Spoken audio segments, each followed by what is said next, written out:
tema shumë e mirë, natyrisht, sa i përket zhdukjes leximit, po i kthejna pyetjes fillestare. Aty jemi, do më thonë, po, thash ma shumë, po ju dëgjoj unë sot. Natyrisht. Nuk mendoj që ka me u zhduk leximin ndonjëherë. Është proces i domosdoshëm, tash për të ardhmen mos flasim me gjithë ato suazat edhe predispozitat që i kemi aktualisht, ajo është pjesë përbërëse e jetës sonë. Por transformimi është evident. Edhe në fakt edhe bota është duke u transformuar edhe procesit lexuarit është pjesë e këtij transformimi. Sot kemi filluar me folje edhe për libra AI, përmes inteligjencës artificiale, digitalizimi e ka bërë të vetën edhe në fund ditës nuk është më rëndësi se cila është mënyra e leximit, e rëndësishme është a lexohet. Po kur jena të kjo pyetje a lexohet, pastaj nëse i kthehemi të dhanave që i përmendi fitimi në fillim, rezultatet na flasin për një kulturë të jetë dobët të leximit në shoqërinë tonë, pra po flas për gjitha grup moshat. Ta zëm për shembull në vitin 2023, ETA ka realizuar një raport hulumtues, një hulumtim në nivel të vendit me 22 komuna, edhe me respondentët të gjitha grup moshave, prej nivelit fillor moshës zgjarë deri në moshën e pensionerve, edhe dykun mbi 55%, rreth 55% e respondentëve kanë arritur me i përmend 3 tituj të librave që i kanë lexuar gjatë gjithë jetës së tyre. Prej tyre, 33% nuk kanë arritur me përmend as edhe një titull të librit që e kanë lexuar gjatë jetës së tyre.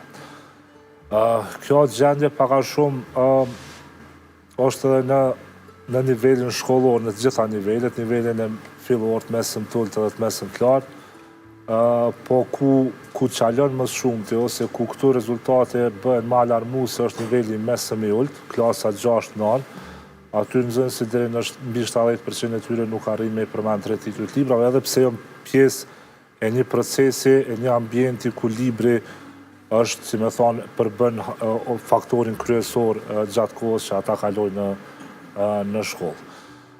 Kështu, paka shumë, kjo është gjendja sa i përket kulturës leximit. E keni analizuar faktorët pse? Edhe në nivel global, nuk është vetëm në Kosovë kjo situatë, po ma alarmante dhe shifrat si me thonë, nivele ma të larta janë në Kosovë dhe besoj edhe në rajonin Ballkanik. Pse tash faktorët janë besoj të shumt, familja konsideroj që është faktori i parë, përmendi fitimin, modelimin, për shembull njëra prej pyetjeve të këtyre hulumtimeve ka qenë edhe nëse ju kujtohet hera fundit kur i keni parë prindrit me libër në dorë, 47% e fëmijëve nuk e kujtojnë herën e fundit kur i kanë parë me libër prindrit e tyre me libër në dorë. Kështu që kemi një modelim jo të kënaqshëm për sa i përket familjes, pas parasysh që prindi është edhe shëmbëltyra e parë për fëmijën. Pastaj është natyrshëm shkolla. Unë personalisht konsideroj që lektyra shkollore përbën instrumentin më të fuqishëm të sistemet arsimor që mundet me kriju shprehje dhe kulturë leximit të grup moshat e reja, por mos me thonë ashtu edhe që është instrumenti i vetëm, sidomos nëse flasim për aspektin e letërsisë, pra librave që janë jo tekste shkollore, jo tekste shkencore obligative për me përfunduar obligimet shkollore, por që aty situata mund të me thonë që qëndron edhe më keq, për shkak se flasim për tituj të librave që nuk përkohë